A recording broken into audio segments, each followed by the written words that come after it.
Hello, everyone, and welcome to the Hormone Genius podcast. I'm so excited to be with you today and with my co-host, Jamie. And we have a special guest today. Her name is Lacey Dunn. And Lacey, I'm so excited that you are here with us today. Ever since you reached out to us and sent your story, in a sense, which I only know a little bit of, I've just been really excited to do this interview. Lacey, you are the CEO of Uplift Fit Nutrition. And you are I would say like a functional nutritionist. Is that correct to say? Functional medicine dietitian. Yes. All right. Awesome. And you're very interested in what we are interested in, which is hormonal health and women learning about their hormones in their body and how nutrition relates to that. So today we're just going to dive into all things related to hormones and nutrition and your story and how we can reach out to women across the country and really help them to take charge of their health in this way. So, Lacey, thank you for being with us today. And why don't you just give us a little bit of a story of how you got to where you are? Yeah, and thank you guys so much for having me. I'm super excited. And I hope and I pray that my own struggles are a good resource for women to know that they can get through anything. So, my background, I originally was into bodybuilding. So, a lot of the fitness world, hardcore training, and I was doing all fine and dandy, feeling my very best, looking my very best, up until I started my master's degree in my dietetic internship to become a registered dietitian. And then I completely burnt out. I overloaded myself, of course. Master's degree, dietetic internship, online virtual training nutritionist job. And then, of course, trying to do my own training. And I shot myself in the foot and I gave myself hypothyroidism. I had no clue what that was at first. I had no clue I had developed anything like that. I didn't know the intricate, beautiful web of how your hormones and cortisol and thyroid and gut health all play a role in together. And so through my own struggles with not only diagnosing myself, but treating myself with my own hypothyroidism, I've learned not only like what it takes to really find a place of true healing, but it's really helped me to be able to connect with women and understand what they're going through and understand the crippling struggles that can occur when it comes down to any hormonal imbalance. So what I do now, because with my own struggles, I was just blown away by the power of nutrition, diet, exercise, and lifestyle, how that can really be a game changer for women in their day-to-day lives and healing their hormones. I told myself, this is what I'm going to do. I'm so passionate about it. I love what I do. I love helping women. I love empowering them to take control of their own health, hormones, and body. And so that's what I do now on a day-to-day basis. I help women, whether that's recovering from Amenorrhea, helping with Hashimoto's thyroiditis, healing their gut from SIBO or Candida, you name it, all these things impact our hormones. So that's what I do. I'm a hormone fairy godmother. I saw that on your website that people call you the fairy godmother of hormones. Fairy godmother. Yes. I have my client every single time she calls me, hello, fairy godmother. I'm like, I love you. You're amazing. I love that. Fairy godmother of hormones. Well, very cool, Lacey. Did you always have an interest in science? It sounds like you probably had that interest because you were kind of already going down that path of getting trained to be a dietitian, right? And so this experience that you had kind of gave you more of a niche or more of a direction in terms of how to use that dietetic. Is that what you say? Dietetics, yeah. Is that right? Yeah, dietetics. That's the field of nutrition. I was going down the route of cancer therapy and cancer nutrition. Okay. Yeah, it was my grandma, she was diagnosed with colon cancer. She passed away, unfortunately, but she was the driving force for why I wanted to be a dietitian in the first place. And then my own struggles with my own thyroid and hormones, all that made me even more passionate about that than the cancer nutrition. I mean, I'm still very passionate about that, but helping women with their hormones is my own niche, and I absolutely love doing it. Yeah, cool. We just released an episode. Sorry, Teresa, I'm just going to say this. For our listeners, if you're wanting to learn more specifics about the thyroid, episode 18 is an episode you can catch up on to kind of dig in. We may also kind of dig in here too, but for those of you wondering more about that, definitely check out that episode 18. Yeah. So in relationship to the thyroid, Lacey, how many years ago was it that you kind of recognized your body was not working the way it should?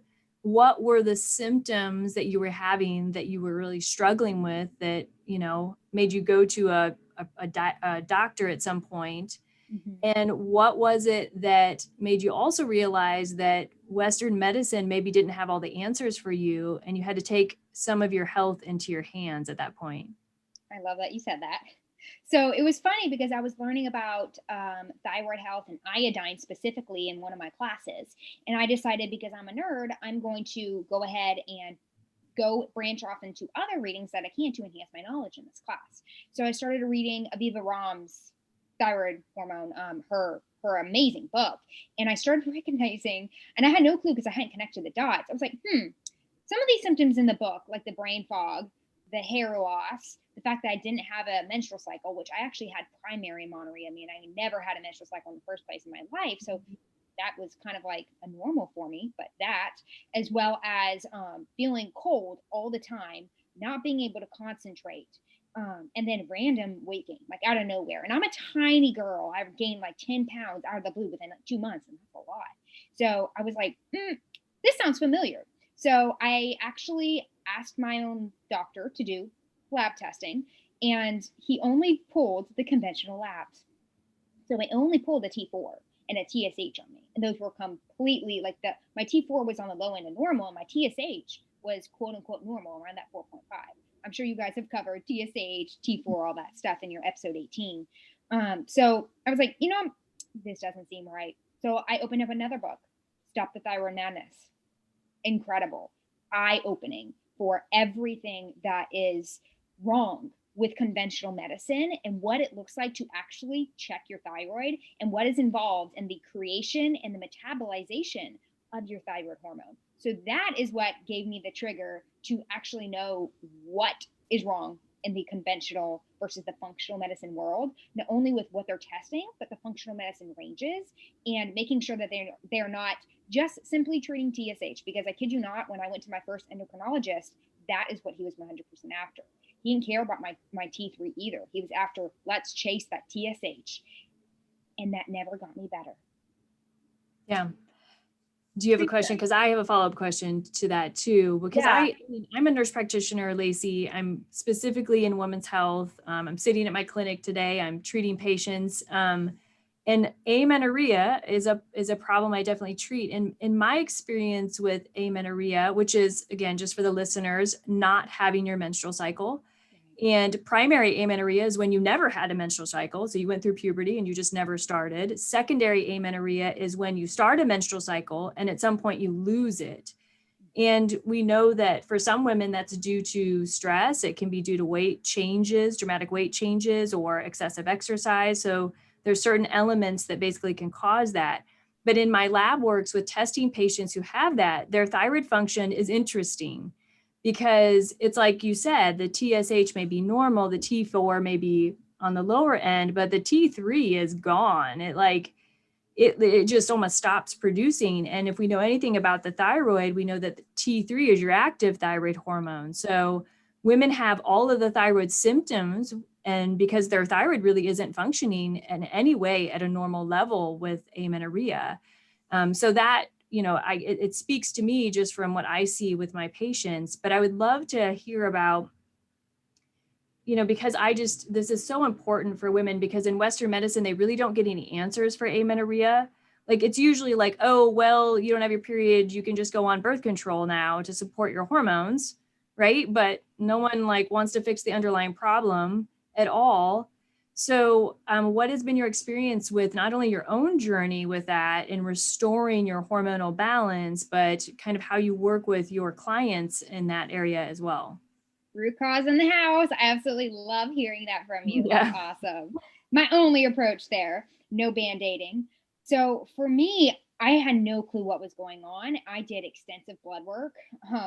We even did like MRIs and looked at my brain, my pituitary, everything, figure out what was going on. And I kid you not, I had several doctors and endocrinologists tell me they didn't know. Yeah. With my medication, we were kept on bumping up, the thyroid medication wasn't working. They were like, we don't know why. Well, it comes down to it. It actually was a lot more craziness in my body than I thought. Definitely my pituitary does not respond to everything going on. And I actually had a wisdom tooth jaw cavitation that was playing a big role in my life. That's a huge rabbit hole to talk about. But overall, all that and my experience before I knew all that told me to look at every single thing in a woman's life to figure out why is she having period problems. So looking at stress, whether that's emotional, physical, or mental, toxic relationships or trauma, that's something a lot of people don't think about and greatly can impact your hormones. Endocrine disruptors, environmental toxins, all the way up into looking at mold toxicities or heavy metals that could be coming from, their house or even work environment or their water. Of course, diet quality plays an epic role in our overall health, but it made me really start questioning what are the things people don't think about. And those things honestly have been the game changer for a lot of my women. Yeah.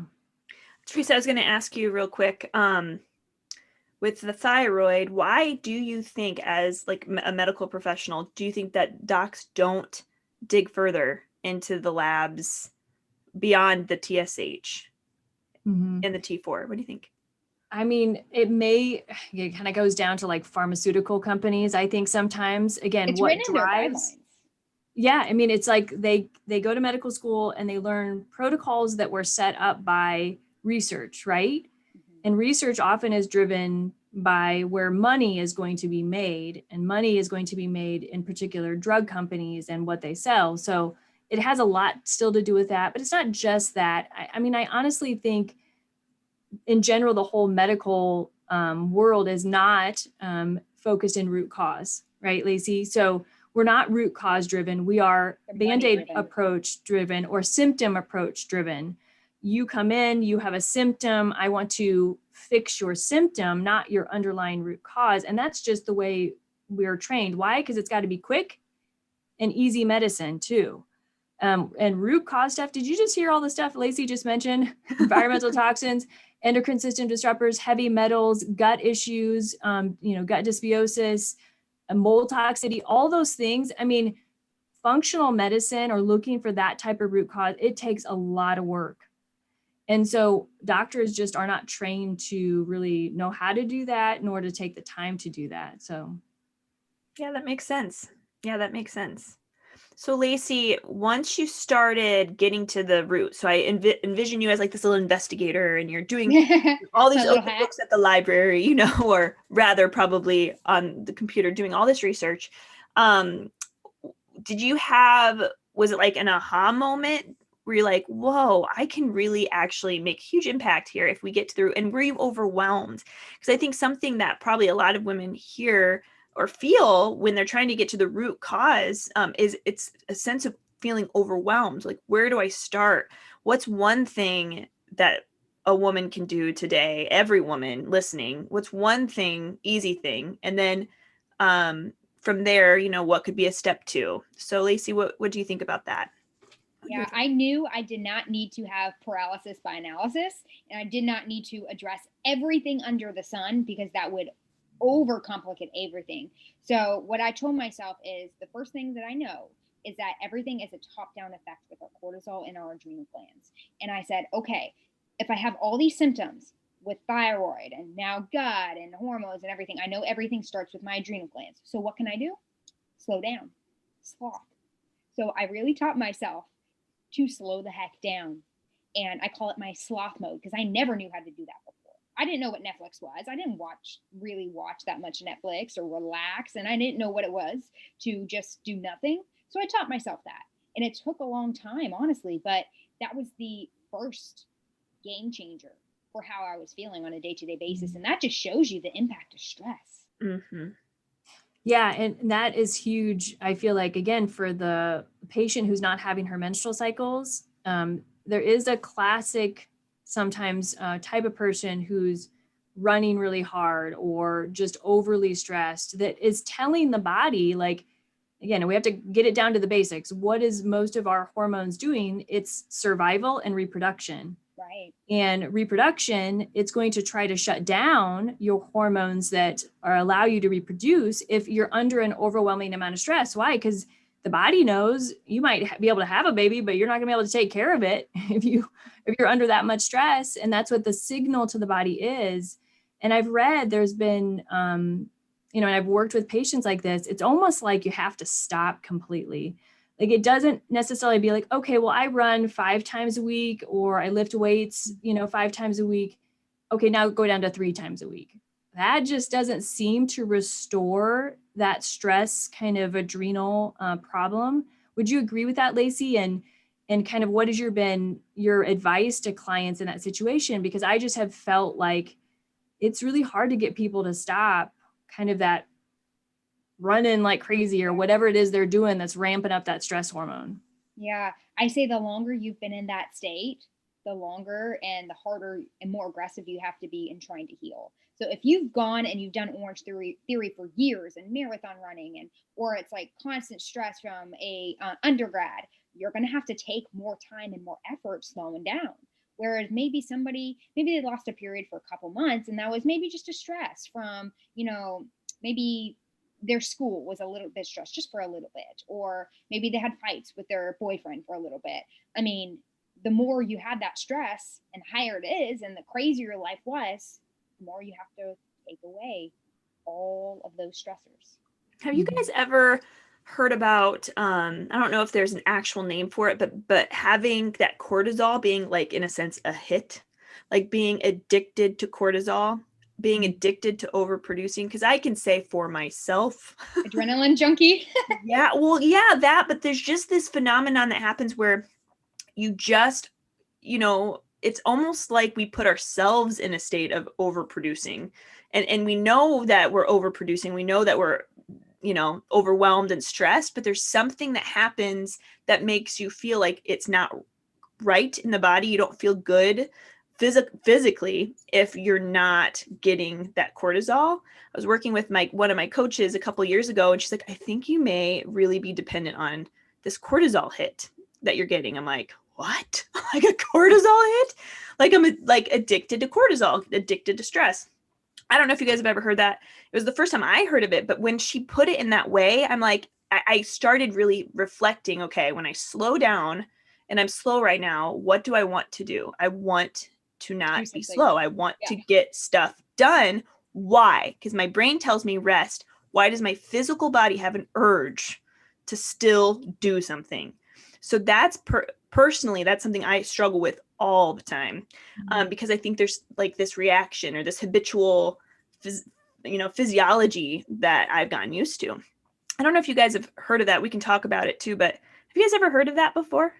I 100% have. Thank God I don't run like that anymore. But I think a lot of people probably heard what you just said, and they're like, oh my God, that's me. Yes. So maybe we could talk about practical tips to help them with that. Totally. Yes. I would love to hear your tips for that, Lacey.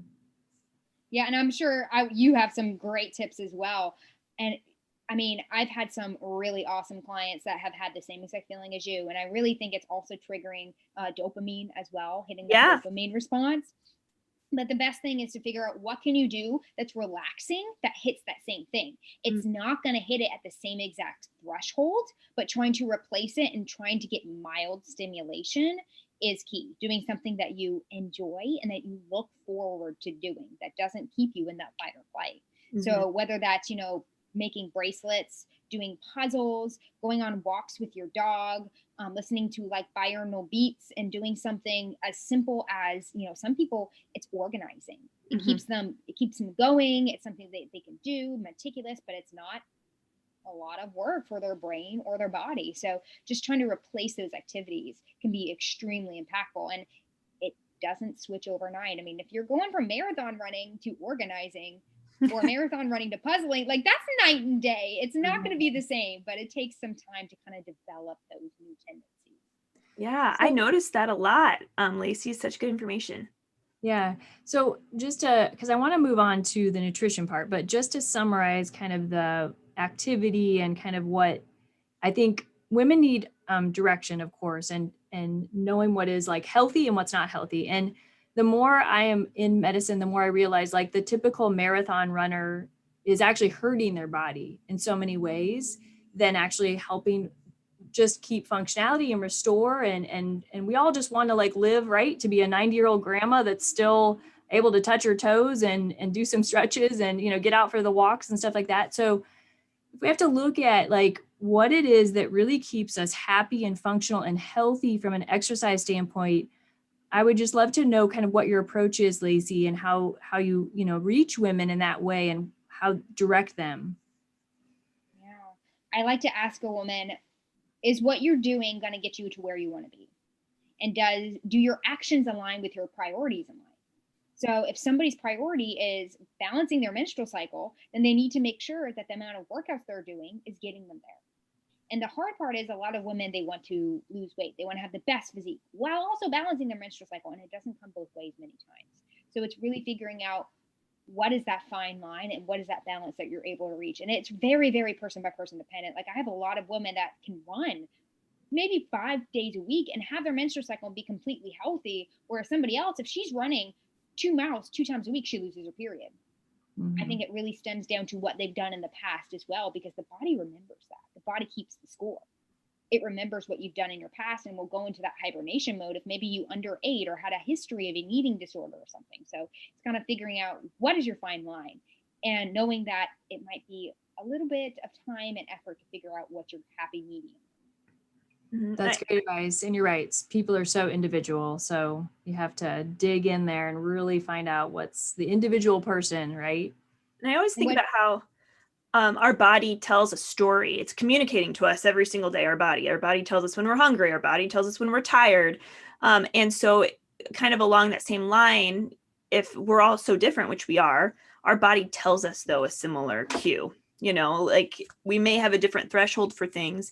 And while you all are listening to our listeners, you may be thinking, well, I'm not a marathon runner, but I am stressed, or I'm, you know, some of what they're saying is really resonating, but I maybe don't exercise as much. You can still have that stress response due to just habitual thoughts of, you know, every time you hear from a friend, or you are given an assignment, or you have a workload that reaches a certain amount, like how that fight or flight can kick in, even if it has nothing to do with physical exercise. And I think that's the hard thing, Lacey, don't you think? Don't you work with so many women who are, you know, they're mothers, they're overwhelmed by their job, they're overwhelmed by their day-to-day activities, and they're just in this constant state of fight or flight, and their body responds to it as though they're running from a bear in a jungle.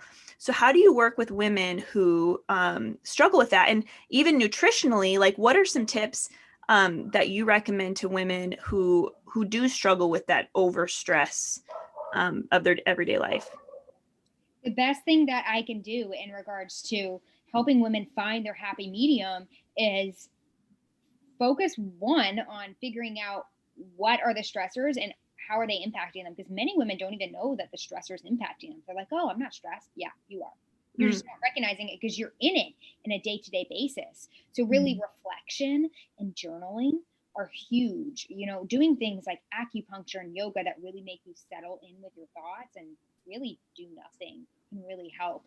Nutritionally, best friend, balancing your blood sugar, because as we know, when your blood sugar goes wonky, you're spiking up that cortisol. You're going into that fight or flight mode. And you are definitely going to cause yourself even more stress and anxiety. So balancing your blood sugar is the very first thing to do. And that's, you know, consistent meals throughout the day, not skipping meals, making sure that all your meals have a good amount of complex carbohydrates, good dietary protein. And of course, we know fruits and vegetables, because these are going to help stabilize our blood sugar. Whereas if we're having like just a high carbohydrate meal, no protein, no healthy fats, we're spiking up that blood sugar and it's going to crash and we're going to feel that. And that's not going to do our stress levels any good. We're going to be hangry, you name it. So balancing your blood sugar is the best thing that anybody can do first. Awesome. That's great advice. Let's talk fat, Lacey, because I know, you know, we've gone kind of, I don't know, like full circle in some ways from the 80s to the 90s, you know, and fat being bad and what I call the Snackwell phenomenon. Because for me, at least when Snackwell cookies came out, yes, like, you know, low fat cookies, like I can eat the whole box and I don't get fat. I just like, what? And now, we saw an epidemic of obesity, which has come out of this low fat phenomenon, high sugar, which, like you said, imbalances the blood sugars. But talk to us about how important healthy fat is, and even to some degree, saturated fat, which is another component of fats, and how important it is to women and their hormones and how our bodies work. And I just want women to know a lot of times, like, fat is not your enemy. Fat is what makes your hormones work. It's the starting point of all hormonal building blocks. You just answered the question right there. We need dietary fat in order to make our hormones. And not only that, we need it to make healthy cell membranes. And if our cell membranes aren't functioning correctly, think of it like a fence. You have a fence around, that's your cell membrane around. And if that fence is broken, you're going to have the good and the bad, flowing in and out, and you're going to cause yourself a lot of inflammation and pain. So I say dietary fat is an essential part of our diets. And it's not just like, okay, well, dietary fat is the only thing. We also need the quality source of our fats. So omega-3 fatty acids are extremely anti-inflammatory, and they're really important for us to include in our daily diets. I think a lot of women are also, they're afraid of cholesterol and they're afraid of saturated fat. And cholesterol makes our pregnenolone, which branches off into our testosterone, our estrogen, progesterone. So we need a good amount of cholesterol, and we need a good amount of saturated fat. Saturated fat is an excellent source of a lot of different vitamins and minerals, especially when we're looking at like dairy and calcium and iron. So really good sources, vitamin D. So really good sources that we need in our day-to-day life. And it's all about that healthy balance of fat and not underdoing it, not overdoing it. I know it's funny. You talked about the craze of the low fat. Now we're in the keto world of eat all the fats. It doesn't matter. It does. You can't eat all the fats and not gain a significant amount of weight, but it's questioning what is the amount of dietary fat that's good for you. That is a person by person dependent thing, but you have to eat those dietary fats if you want healthy skin, healthy hair, healthy hormones. If you want to be able to have a baby, because you can't make any of those hormones, you can't have those healthy cell membranes, you can't have cellular repair in your body if you don't have dietary fat. Perfect. And what is like your favorite, just for practicality for our listeners, like what's your favorite meals, or like what do you love to eat that is like the perfect nutrient dense, help my hormones kind of foods that you put together? I'm a bowl girl. So I love just doing bowls of everything, because you can really tailor it to how you're feeling on a day-to-day basis. So I say a bowl has a good amount of every single component that a meal should. So we want our protein, our carbohydrates, our fat, and our fiber. So an easy way to think about it is, okay, well, how can I make this bowl kind of a quote unquote, I'm trying to think of the word, a style like Mexican or Chinese or, something like that to make it fun. So I love doing Mexican bowls. I'll throw in some brown rice, some avocado, some chicken breast, some sauteed vegetables, hit them all right there. Or, you could do a breakfast bowl. So whether that's like a sweet potato hash, so like sweet potatoes, some turkey breast or eggs or egg whites, some sauteed spinach. Sometimes I even throw on a little bit coconut oil, cinnamon, those are stevia, great bowl. But I always say, like, try and make it a bowl or a plate and get every single meal component that you can. What do you think about like the powders, like the protein powders, the fiber powders, the like powder? Tell me a little bit about what you think about supplementing your diet with some of those things. I love protein powder so much. I do cook with them. I do use 1 scoop on a day-to-day basis, but it's all about variety. Variety is king. So we should be running to food sources for our nutrients, right? So we don't want to be running to a protein powder as the only sole source. If you need it in order to get your protein needs in, that's just fine. And then we look at your fiber powders. Well, we should be using fruits and vegetables for our fiber, because if we're doing a fiber powder, well, we're not getting the antioxidants and the polyphenols, everything that gives actual fruit and veggies the impact that they give us. So I always say food first if you can. If you want to supplement something, as long as you're getting your daily needs in, you're getting your 2 cups of fresh vegetables, your half a cup of fruits a day. You want to add in a powder like a greens powder on top of that, that's just fine, but it doesn't replace what you need. You can't throw in a greens powder and forget your fruits and vegetables. It doesn't work that way. Right. Cool. And protein powders, I mean, as you guys know, those can definitely be jam-packed with a lot of different fillers and artificial sweeteners and all this stuff that over time can sometimes impact our gut and make us gassy and bloated. So we just want to be careful with the dosage and the quality too. Right. So listen to your body really, and because your body will tell you if it's going to work well in your gut, it's going to tell you if it works well. If it doesn't work out well, most women know what bloating, gas, and irritable bowel is. So yes, exactly. Well, very awesome. good, Lacey. Oh my gosh, our time is coming to a close, Lacey. Teresa, do you have any last questions here before I ask our final question? Yes. Well, I do want to, I really want to hear about Lacey's upcoming, I know she's working on a book. So I just want our listeners to kind of get excited about this project that she's working on and give her an opportunity to tell us about it. Yeah, thank you so much for letting me mention it. So I am writing The Women's Guide to Hormonal Harmony, and I'm so excited about this book. When I started and I sat down to write this book, I wanted it to be an epic resource for women. I wanted to pour every single ounce of knowledge that I had, tips and tricks, slip it into a little tangible Bible for women, sprinkle it with magical fairy dust because women deserve it, and they have been put through the ringer, being dismissed with conventional healthcare, being told, oh, you're just tired, like sleep more, or oh, you're overweight, eat less. And I'm saying enough is enough. This book is here to give you a tangible Bible to be the master of your own hormones and your body and to take control back. So that's what my book is about.